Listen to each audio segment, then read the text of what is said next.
Direktorat Tindak Pidana Umum Bareskrim Polri melakukan pengungkapan kasus tindak pidana fidusia, penipuan atau penadahan kendaraan bermotor jaringan internasional.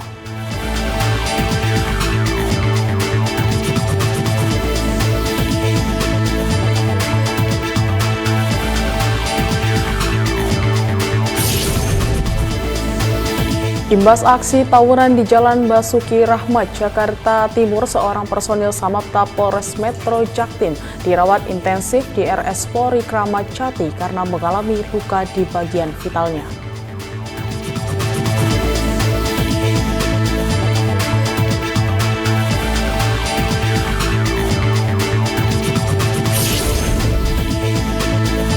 Polres Karanganyar memulai serangkaian langkah strategis untuk meningkatkan kualitas pelayanan publik dan meraih penghargaan kategori pelayanan prima di tingkat Mabes Polri.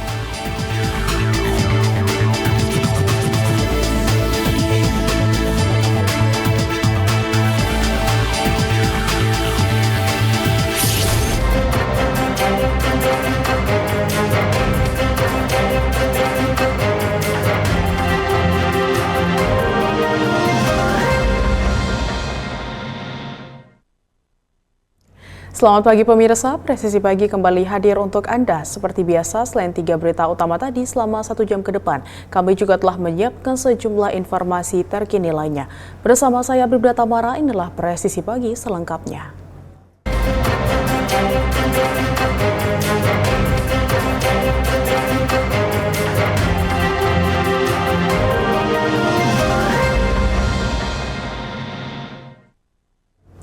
Komplotan spesialis pencuri mobil dan truk diamankan tim Polsek Jawilan dan tim Resmob Polres Serang.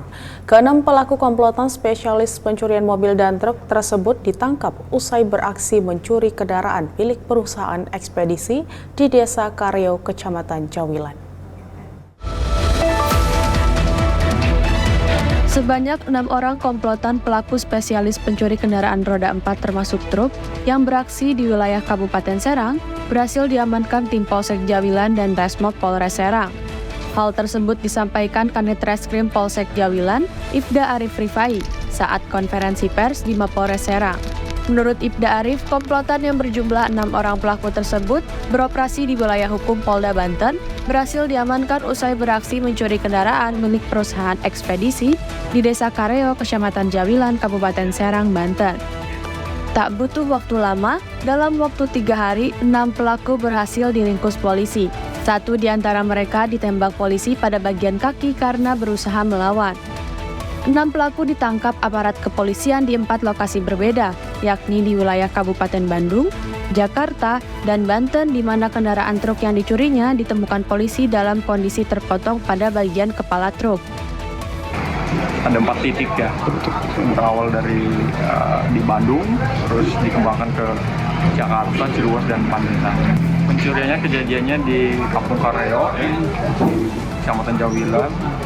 Jadi ekspedisi kendaraan membawa makanan ciki, terus dicuri yang terparkir di pinggir jalan oleh si supir.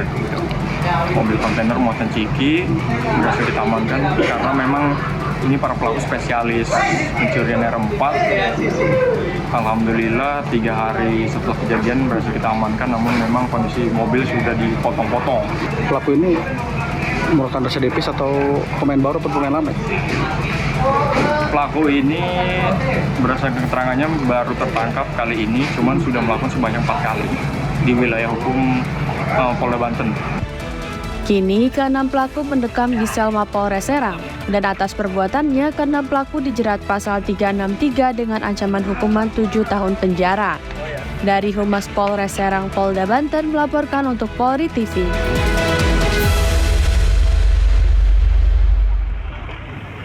Bareskrim Polri berhasil mengungkap kasus tindak pidana fidusia kendaraan bermotor jaringan internasional.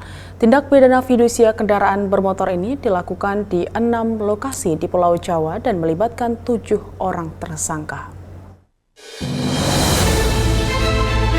Direktorat Tindak Pidana Umum Bareskrim Polri Kamis 18 Juli 2024 melakukan pengungkapan kasus tindak pidana fidusia, penipuan atau penadahan kendaraan bermotor jaringan internasional. Pengungkapan oleh kepolisian ini juga dilakukan bersama Kantor Pelayanan Utama, Bea dan Cukai Tipe A Tanjung Priok. Pengungkapan ini dilakukan di 6 TKP di Jakarta, Jawa Barat, dan Jawa Tengah, yaitu TKP Kelapa Gading, Tanjung Priok, Padalarang, Kabupaten Bandung, Cimahi, dan Ciamplas. Selain itu, pengungkapan dilakukan juga di sejumlah TKP yang menjadi negara tujuan ekspor, yaitu Vietnam, Rusia, Hong Kong, Taiwan, dan Nigeria. Dr. Andes Yusri Yunus juga bersama kita di sini ada dari beberapa stakeholder merupakan mitra kerja dari Polri, yaitu Kepala Bidang Penindakan dan Penyidikan KPU Bea Cukai Priok Pak Agung Widodo. Selamat datang Bapak. Kemudian juga ada Kepala Subdirektorat Kejahatan Lintas Negara Bapak Sony Surahman Ramli MH, dan SES NCB Interpol Brigadir Jenderal Polisi Dr. Untung Widiatmoko SIK MH, serta Pak Kasubdit 3. Rekan-rekan, perlu kami sampaikan, yang pertama, Polri tetap komitmen dan konsisten terhadap segala kejahatan. Tentunya era globalisasi ini menjadi tantangan tersendiri bagi Polri, dan dalam pengungkapan ini, Polri berhasil mengamankan 675 unit kendaraan roda 2. Tidak hanya itu, Polri juga menemukan 20.000 dokumen transaksi yang telah dilakukan sepanjang Februari 2021 hingga Januari 2024. Dari Jakarta, Faris Hasni dan Irfan Juni melaporkan untuk Polri TV. Kapolresta Bogor Kota Kombes Pol Bismo Teguh Prakoso melalui Kasat Narkoba Polresta Bogor Kota, Kompol Eka Chandra menggelar konferensi pers pengungkapan kasus penyalahgunaan narkotika selama Ops Anti Lodaya 2024 di Mako Polresta Bogor Kota. Polresta Bogor Kota mengamankan 26 tersangka dengan barang bukti sabu 491,25 gram, ganja 2.150 gram, tembakau sintetis 131,02 gram.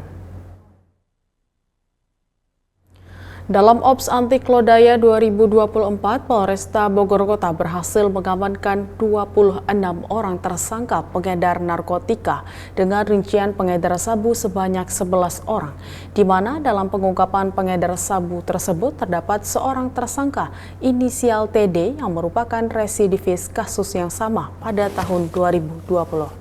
Sedangkan untuk kasus peredaran ganja berhasil ditangkap 4 orang tersangka, di mana Polresta Bogor Kota bekerja sama dengan pihak jasa pengiriman dan berhasil mengungkap dan menangkap seorang tersangka berinisial RAP dengan modus memesan ganja dari Kota Medan yang dikirim melalui ekspedisi, di mana ganja seberat 600 gram tersebut ditutup menggunakan aluminium foil dan diakui berisikan pakaian. Polresta Bogor Kota pun berhasil menangkap 6 orang tersangka pengedar tembakau sintetis, di mana sebanyak 5 orang akan dilakukan rehabilitasi. Dan dari semua tersangka yang ditangkap bermotif karena kebutuhan ekonomi dan modus para tersangka dalam mengedarkan narkoba dengan cara sistem tempel. Di tanah sereal ya, di tanah sereal 2 orang tersangka, yang salah satunya adalah seorang mahasiswa yang kuliah di salah satu perguruan negeri swasta yang ada di Bogor, menjadi kurir atau bandar narkoba. Ya. Dari tangan pelaku didapatkan narkotika jenis sabu sebanyak 300 gram. Kemudian narkotika jenis ganja sebanyak 150 gram, cukup banyak untuk barang bukti yang didapatkan. Itu didapatkan di wilayah Kayu Manis, Tanah Sereal. Ada pula modus yang dikirim melalui jasa ekspedisi. Ya. Dari jasa ekspedisi dimoduskan bahwa di dalamnya itu pakaian, ternyata di dalam pakaian itu dibalut dengan aluminium foil supaya tidak terdeteksi. Ternyata di dalamnya adalah ganja dan didapatkan sebanyak. Imbas aksi tawuran di Jalan Basuki Rahmat atau Basura, Jakarta Timur, seorang personel Samapta Polres Metro Jaktim, Bribda Kelvin, dirawat intensif di RS Polri Kramat Jati karena mengalami luka di bagian vitalnya akibat serangan batu saat mencoba menghentikan tawuran antar warga. Kapolres Metro Jaktim Kombes Nicholas Ari Lilipali mengatakan Bribda Kelvin harus menjalani operasi di bagian vitalnya karena hasil diagnosa dokter yang bersangkutan terkena lemparan benda keras yang menyebabkan adanya cairan di bagian kantung testisnya. Kapolres menjelaskan Bribda Kelvin yang tergabung dalam tim TP3 Polres Metro Jaktim awalnya saat itu mendapatkan laporan masyarakat bahwa telah terjadi tawuran warga di Jalan Basura, Kelurahan Cipinang Besar Utara, Kecamatan Jatinegara, Jakarta Timur. Selanjutnya tim melakukan upaya dan himbauan agar warga yang tawuran untuk membubarkan diri, namun tidak diindahkan dan tetap melakukan lemparan batu serta petasan. Sehingga ada batu yang mengenai Bribda Kelvin Ripayandi tepat di bagian alat kelamin. Kemudian Bribda Kelvin dievakuasi dan dibawa ke RS Polri Kramat Jati oleh tim Dokkes Polres Jakarta Timur untuk mendapatkan tindakan medis. Saat ini kondisi Bribda Kelvin sudah mulai membaik dan namun masih harus menjalani perawatan serta penanganan medis secara intensif. Tetap tenang, tetap miliknya sampean pada waktunya.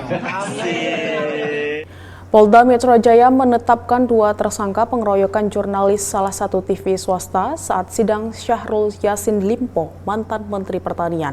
2 orang tersangka adalah inisial MNM, diduga memukul korban, dan satu lagi inisial S yang diduga pemukul dan menendang korban, dan kamera milik korban. Juru kamera TV swasta Bodia Vimala mendatangi Polda Metro Jaya untuk membuat laporan atas dugaan pengeroyokan oleh simpatisan terdakwa Syahrul Yassin Limpo. Menurut Kabid Humas, penyidik menetapkan tersangka usai dilakukan pemeriksaan kepada sejumlah saksi, dilakukan olah TKP, pendalaman, klarifikasi terhadap korban dan saksi, serta pengecekan kamera CCTV. Tersangka akan dijerat dengan maksimal hukuman 5 tahun penjara. Para simpatisan SYL melakukan aksi anarkis hingga Bodia turut menjadi korban pemukulan dari 3 orang simpatisan SYL tersebut. Bodia Vimala menjelaskan pengeroyokan berawal saat para wartawan hendak mengambil gambar terdakwa keluar dari ruang sidang, di mana kemudian kerumunan simpatisan SYL menutupi pintu keluar ruang sidang. Bodia sendiri sempat terjatuh saat melindungi peralatan liputannya. Polda Metro Jaya telah menerima laporan dari seorang laki-laki inisialnya BVS, usia 32 tahun. Beliau mengalami dugaan peristiwa pengeroyokan atau kekerasan secara bersama-sama di muka umum terhadap orang atau barang. Itulah peristiwa yang dilaporkan oleh beliau, saudara BVS. TKP-nya dan waktu kejadiannya pada hari Kamis juga kemarin di Pengadilan Negeri Jakarta Pusat di Gunung Sahari, Kemayoran, Jakarta Pusat. Saat ini sedang dilakukan pendalaman oleh Subdit Jatanras Ditreskrimum Polda. Tetaplah bersama kami, Presisi Pagi akan segera kembali.